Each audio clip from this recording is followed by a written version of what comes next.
성경에는 하나님을 만난 사람과 만나지 못한 사람들의 이야기로 구성되어 있습니다. 하나님 만난 사람들은 믿음이 장성했고 행복했습니다. 그러나 하나님을 만나지 못한 사람들은 죄의 길을 걸었고 또 말로가 불행했습니다. 예를 들어서 아브라함 같은 경우에는 하나님을 만나고 나서 이스라엘 족장이 되었고 자손 만대로 축복을 받는 믿음의 조상이 되었습니다.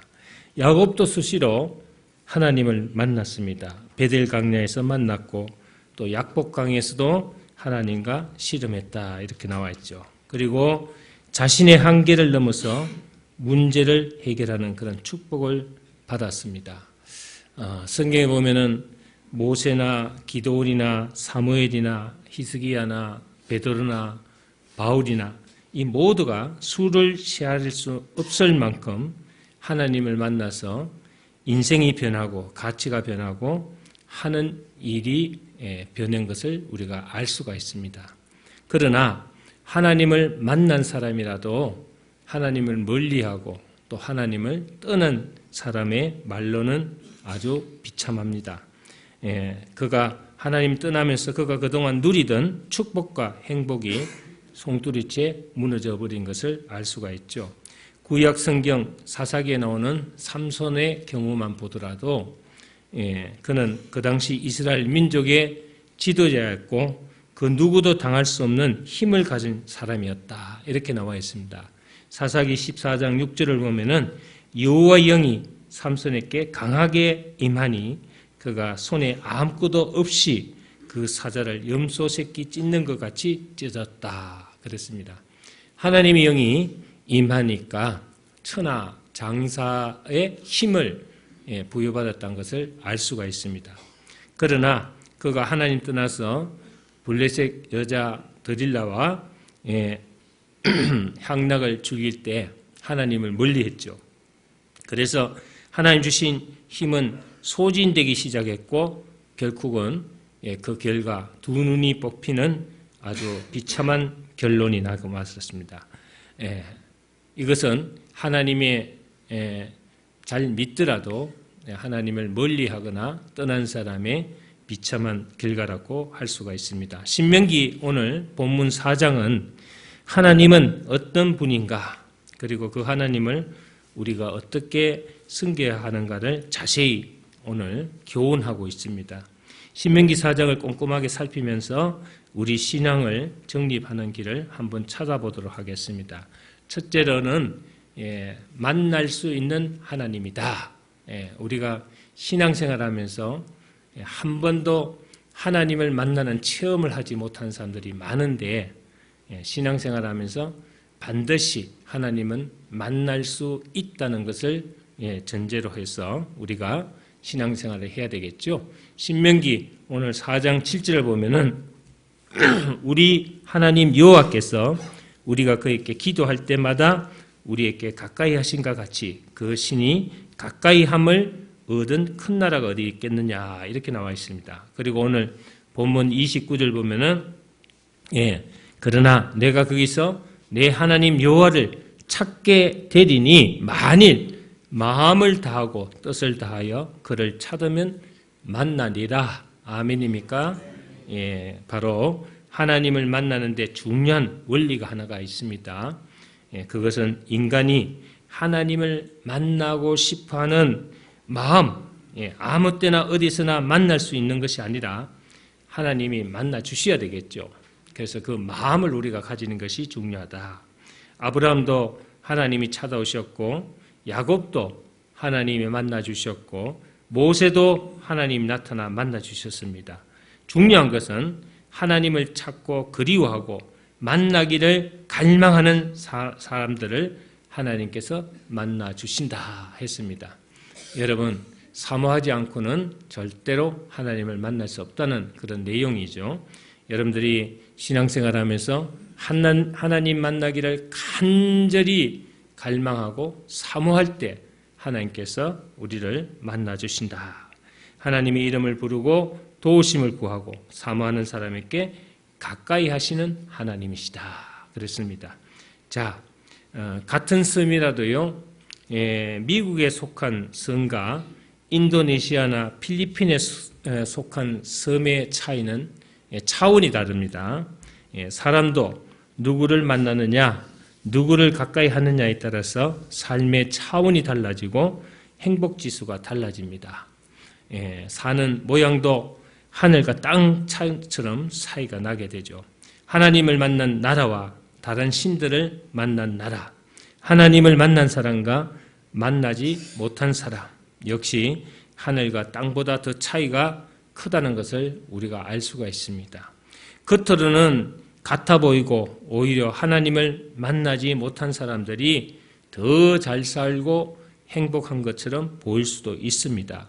그러나 겉으로 드러난 조건만으로 행과 불행을 가늠할 수가 없다. 제가 예전에 전라도 영암에 기도원에 있을 때 거기는 감하고 매실나무를 키웠어요. 그래서 매실이요 아주 윤기가 나고 통통해요. 너무너무 좋은 거예요. 그런데 아주 빛깔이 좋고 통통한 매실을 주지 않고 이 집사가 아주 막 벌레 먹고 막 이렇게 울퉁불퉁한 매실을 주더라고요. 그래서 제가 아니 저 매실이 아주 좋은데 왜 이 별로 모양도 좋지 않고 벌레 먹은 걸 주느냐 이랬더니 얘기했더니 목사님 저거는 모양은 좋아도 비료조가 키운 거예요. 이거는 비료 안 주고 자연으로 키운 겁니다. 이러더라고요. 그렇습니다. 비료 주고 키운 거는 색깔도 좋고 아주 모양도 좋습니다. 근데 비료를 주지 않은 거는 자연으로 큰 거는 색깔도 별로고 모양도 좋지 않습니다. 그러나 먹어보면 안 돼요.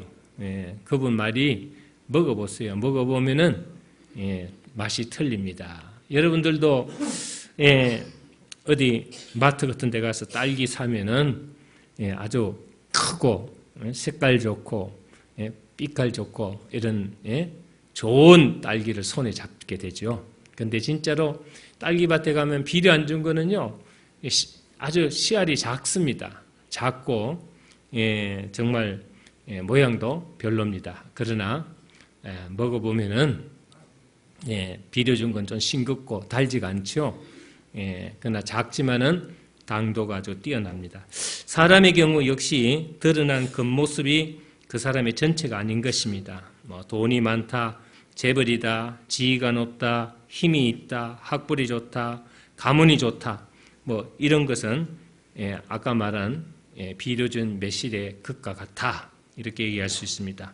사람의 겉모양은 돈을 쓰고 노력하면 얼마든지 꾸밀 수 있고 화려하게 치장할 수 있습니다. 그러나 그 속사람, 그 영혼이 살고 빛을 발하려면 반드시 하나님을 만나야 된다. 이사야 53장 2절을 보면은 이 땅에 오실 메시아, 즉 예수님의 모습을 묘사하고 있습니다. 그는 주 앞에서 자라나기를 연한 순 같고 마른 땅에서 나온 뿌리 같아서 고운 모양도 없고 풍채도 없은즉 우리가 보기에 흠모할 만한 아름다운 것이 없도다. 아멘입니까? 예수님은 정말 연한 순처럼 약하고 모양도 없고 자랑할 만한 것도 풍채도 없는 예수. 그러나 그 예수님은 구세주요 만왕의 왕이시요 또 세상의 심판주로 오셨다는 것입니다. 자, 우리가 언제 하나님을 만나야 하는가? 이사야 53장 6절 보면은 너희는 여호와를 만날 만한 때 찾으라 그랬습니다. 가까이 계실 때에 그를 부르라 그랬습니다. 그리고 7절에서는 악인은 그의 길을 불의한 자는 그의 생각을 버리고 여호와께로 돌아오라. 그리하면 그가 긍휼히 여기시리라. 우리 하나님께로 돌아오라. 그가 너그럽게 용서하리라. 아멘입니까? 여러분 바로 지금 하나님께 돌아와 만나야 된다. 여러분들이 정말 힘들고 어려울 때 자꾸 미루면 안 됩니다. 다음에 갈게 하면 안 됩니다. 제가 예전에 전도사 시절 때 어떤 나이 드신 분한테 제가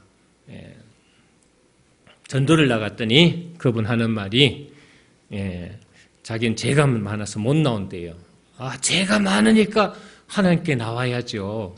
죄사함을 받기 위해서. 이랬더니 그러면 나보고 젊은 전도사 조금만 기다려봐 그러더라고. 왜요? 이러니까 작은 집 정리하고 나갈게 이러더라고요. 그러면은 평생 못 나옵니다. 평생. 여러분 담배를 피워도 하나님을 만나야 끊을 수 있고 술을 먹어도 하나님 앞에 나와야 끊을 수가 있고 여러분 작은 집도 하나님 앞에 나와야 정리가 되는 거죠. 지금 내가 힘들고 어려울 때 내가 고통스러울 때 정말 만날 만한 때 만나라. 오늘 여기서 하나님을 만나야 합니다. 나쁜 생각을 바꾸고 나쁜 마음을 버리고 하나님께로 나와 만나면 인생과 삶이 바뀌고 여러분 가치관과 비전이 달라질 것이다. 할렐루야. 그래서 옆 사람한테 한번 얘기합니다. 지금 하나님을 만납시다. 할렐루야. 오늘 신명기 4장 20절 보세요. 20절 보시면은 여호와께서 너희를 택하시고 너희를 새 풀무물에서 곧 애굽에서 인도하여 내사 자기 기업의 백성으로 삼으신 것이 오늘과 같아도 그랬습니다. 자, 오늘 이스라엘 백성이 애굽의 홍해를 건너 최종 목적지인 가나안에 이르기까지 40년이 걸렸습니다. 전쟁에 동원할 수 있는 장정만 60만 명이라 그랬어요. 거기서 노인과 아이들, 여자들 합하면은 약 200만 명에서 300만 명 이상이었습니다. 그들은 평소 산악 훈련을 받은 적도 없고 또 행군 훈련을 받은 적도 없습니다. 그들이 아는 것은 최종 목적지가 가나안이라는 것입니다. 그런데 그 가나안을 찾아가기 위해서는 지도도 없고 나침반도 없습니다. 그 땅이 어디 있는지 어느 방향으로 가야 하는지도 몰랐어요. 그런데 그들을 인도하는 모세조차도 가나안이 어디 붙어 있는지를 몰라요. 그냥 하나님이 인도하시는 대로 하나님이 끌고 가시는 대로 가는 것이 바로 그들의 최종 목적지라고 할 수 있습니다. 그런데 출애굽기와 민수기를 보면요. 하나님께서 그들을 인도해 주셨는데 어느 지점에 머물러야 하는지 어느 날 어느 시에 떠나야 하는지 그리고 어느 방향으로 가야 하는지도 하나님이 정하시고 지시하고 인도하셨다는 것입니다. 여러분 이스라엘은 그대로 따르기만 했습니다. 그러다가 때로 이게 아니다 싶어 하나님의 지도나 인도를 거스르고 딴 길로 가거나 딴 짓을 하면은 반드시 고통이 따르고 실패가 따랐습니다. 하나님을 벗어나면은 길이 막히고 더 갈 수도 없고 또 원주민들한테 습격받아서 전쟁이 일어나고 이런 일들이 반복됐습니다. 우리도 역시 마찬가지입니다. 하나님이 인도함을 받는 사람들은 그냥 하나님 뜻에 묵묵히 하나님이 지시하는 대로 여러분들이 가는 것이 순수입니다. 하나님 그게 아니에요. 그 길이 아니에요. 이 길로 가야 됩니다. 하나님 자꾸 왜 그러십니까? 나 따라오세요. 이러면 안 됩니다, 여러분. 여러분들이 하나님을 따라가야죠. 그렇죠? 하나님 기도하면서 하나님이 뜻하시고 바라는 대로 가는 것이 바로 인도함을 받는 것이다. 그래서 우리도 하나님 말씀과 뜻을 거역하고 하나님의 지시와 인도를 부정하고 딴짓을 하면은 반드시 여러분들이 암초에 가로막히고 방해를 받고 영적으로 시달리게 된다 이거죠. 한평생요 돌을 다듬어서 조각을 하고 집을 짓고 문화재를 보수하는 석공 명장이 한번 TV에 나와서 인터뷰를 하는 걸 봤어요, 제가. 근데 그분이 하는 말이요. 돌에도 결이 있대요. 결이 있대요. 난 나무에만 결이 있는 줄 알았더니 돌에도 결이 있대요. 그래서 결을 따라 자르면 쉽게 돌을 자를 수가 있고 다듬어서 작품을 만드는 것도 쉽다는 거예요. 그러나 결이 아닌 쪽으로 쪼개려면 돌 자체가 부서져 버린다는 겁니다. 그러면서 참으로 중요한 이야기를 하는 것을 들었어요. 그게 뭐냐 하니까 돌에 결이 있는 것처럼 인생에도 긍정의 결이 있고 부정의 결이 있는데 긍정의 결을 따라 살면은 인생이 풍요로워지고 부정의 결을 따라 살면은 삶이 삭막해지고 되는 일도 없다는 겁니다. 다른 사람이나 그가 속한 공동체에 해를 끼치게 된다. 그걸 들으면서 야, 저분이 성경도 공부 안 했는데 어떻게 저런 말을 할 수 있을까 할 정도로 아주 자신의 그 직업에 의해 가지고 아주 철학적인 그런 생각을 갖고 있더라고요. 그렇습니다. 종이에도 결이 있습니다. 그래서 결 따라 찢으면 쫙 잘 찢어지는데 결을 거스러 찢으면은 종이가 쓸모없이 찢어져 버리죠. 긍정의 결을 놓치지 맙시다. 긍정의 결을 따르는 사람들이 하는 말이 있습니다. 그건 무슨 말일까요? 할 수 있습니다. 하겠습니다. 해보겠습니다. 노력해보겠습니다. 이런 말이 바로 긍정의 결을 따라 사는 사람이죠. 그러나 부정의 결을 따른 사람들은 입버릇처럼 하는 말이 있어요. 나는 못합니다. 안 됩니다. 할 수 없습니다. 반대합니다. 이것이 바로 부정의 결을 따라 사는 사람이에요. 교회에서도 무슨 일을 시켜보면요. 나는 못합니다. 할 수 없습니다. 바쁩니다. 이렇게 거부합니다. 그런데 여러분들 중에서도 해보겠습니다. 시간은 없지만 노력하겠습니다. 잘 해보겠습니다. 감사합니다. 이런 사람들은 긍정의 결을 따라 사는 사람입니다. 이스라엘 민족의 경우 부정의 길을 택한 사람들이 있죠. 단 한 명도 가나안 땅에 들어가지 못했어요.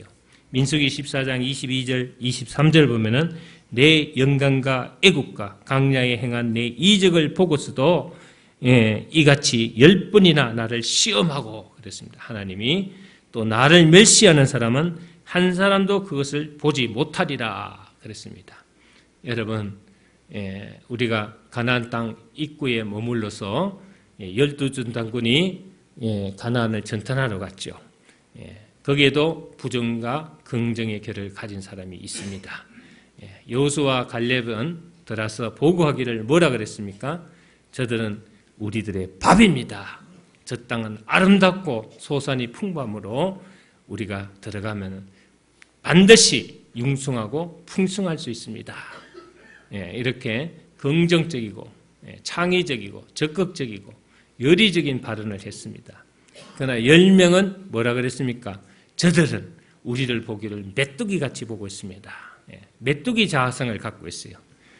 그래서 저들은 네리핀의 아들이고 아주 거인의 자손이고 그들은 우리를 알기를 뭐같이 본다. 우리는 들어갔다면 전멸당합니다 하고 부정적인 소리를 하게 됐습니다. 자, 여러분 모든 매사에 모든 것을 우리가 범사라 그러죠. 범사에 여러분들이 감사하고 기뻐하고 여러분들이 할 수 있다는 믿음을 가진 사람은 장애가 덜 따릅니다. 그러나 여러분들이 부정적인 요소를 갖고 있는 사람은 항상 보면은 어둠 속에서 헤매는 그런 모습을 우리가 볼 수가 있다. 할렐루야. 걱정, 근심, 염려, 불안, 두려움, 절망, 좌절 다 하나님께 내려놓고 여러분들은 믿음 안에서 믿음이 뭡니까? 믿음은 바라는 것, 실상이다 그랬습니다. 바라는 것들의 실상, 보지 못하는 것들의 정근이라 그랬습니다. 자, 우리가 사는 이 세상은 된다, 할 수 있다 해도 안 되고 힘겨운 세상입니다. 그런데 자기 자신의 부정적인 암시에 걸려서 안 된다, 못한다 하는 사람은 실패할 수밖에 없습니다. 여러분 엘림에서도요, 나는 살려고 들어왔습니다. 하나님 반드시 고쳐줄 걸로 믿습니다. 그리고 나는 여기서 반드시 건강하게 완치되었어.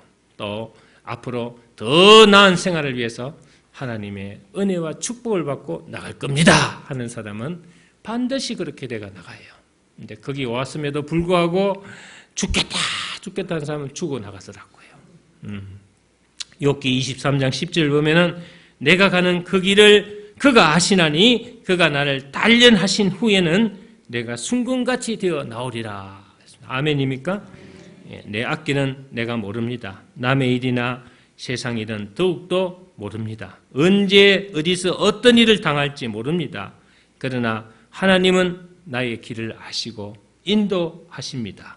바로 그 하나님을 만나고 인도하심을 따라서 하나님을 가까이 하며 사는 사람은 항상 여러분들이 하나님이 앞길을 이끌어 주실 줄 믿습니다. 할렐루야. 그래서 주님의 인도하심에 따라 사는 여러분들이 되시길 바랍니다. 자, 오늘 또 하나님 어떤 하나님이시냐? 자비하신 하나님이시다 그랬습니다. 오늘 신명기 4장 31절 보세요. 4장 31절을 보시면은 자, 뭐라고 나와 있습니까? 내 하나님 여호와는 자비하신 하나님이시라. 그가 너를 버리지 아니하시며 너를 멸하지 아니하시며 내 조상들에게 맹세하신 언약을 잊지 아니하시니라 그랬습니다. 할렐루야. 하나님의 자비는 사랑, 용서, 너그름, 참으심을 의미합니다. 우리의 허물을 용서하시고 100번, 1000번 참으시고 버리지 아니하시고 기다리시는 하나님이시다. 아멘입니까? 요한복음 4장을 보면은 5번 남편과 결혼해서 살다가 6번째 남편을 만난 수가선 여인이 나옵니다. 그 여인이 물을 길러 나왔을 때 예수님을 만났어요. 그 여인은 자기 과거 때문에 주춤주춤 했는데 예수님은 과거나 지난날을 문제 삼지 않았습니다. 지난날의 죄를 회개하고 돌아오기만 하면은 자비를 베풀어 주셨다는 것입니다. 요한복음 8장에도 한 여인의 이야기가 나옵니다. 그녀는 음란한 행위를 하다가 붙잡힌 여인이었어요. 그녀에게 하신 주님의 말씀을 주목해야 됩니다. 나도 너를 정죄하지 아니하느니 가서 다시는 죄를 범하지 말라. 아멘입니까? 죄짓고 회개하고 또 죄짓고 하는 것은 회개가 아니죠. 우리가 이제 흔히 보면은 다시는 안 그러겠습니다. 다시는 안 그러겠습니다. 다시는 하나님한테 맹세합니다. 절대 그러지 않겠습니다. 제가 옛날에 회개하다가 지쳐가지고 회개 안 하기로 했어요. 그러고 죄를 끊었습니다. 회개하니라고 지쳤어요. 회개하니라고. 매일 안 한다 하면서 또 하는 거야. 그건 마치 개가 토한 것을 먹는 거나 같은 것이다. 할렐루야. 그렇습니다. 여러분, 이 악순환과 반복도 다 눈 감아주시고 용서하실 것이라는 생각은 크나큰 잘못이에요. 이거는 상습적이에요. 상습적. 그래서 여러분들이 하나님 앞에 한두 번은 용서를 받을지 몰라도 계속 그 죄를 반복하는 것은 용서받기가 어렵다. 그래서 여러분들이 정말 하나님 앞에 회개할 때는 참되게 회개해야 된다. 2번 다시는 안 하겠습니다 하는 것은 안 해야 됩니다. 안 하겠습니다 해놓고 또 하면은 이거는 하나님을 뭐 하는 거다? 조롱하는 거예요. 조롱하는 거. 개심죄에 걸립니다. 조롱하는 겁니다. 여러분들이 정말 이번만큼은 하나님 앞에 맹세할 때 지킬 수 있는 맹세를 하시라는 겁니다. 하나님을 만나야지, 하나님께로 돌아가야지 하는 생각만으로는 절대 안 됩니다. 아까 말씀드린 대로 하나님을 사모하고 정말 밤낮으로 갈망해야 된다 그랬습니다. 그렇죠? 예수님 만난 12의 혈루증 여인도요. 자기 유출병이죠. 유출병, 혈루병이라는 게 뭐냐? 요즘 같으면은 자궁 근종 같은 것인데 피가 멈추지 않습니다. 생리가 멈추지 않는 1년 내내 생리를 하는 유출병에 걸린 거예요. 그래서 이분은 그냥 그걸 고치기 위해서 가진 방법을 다 동원했습니다.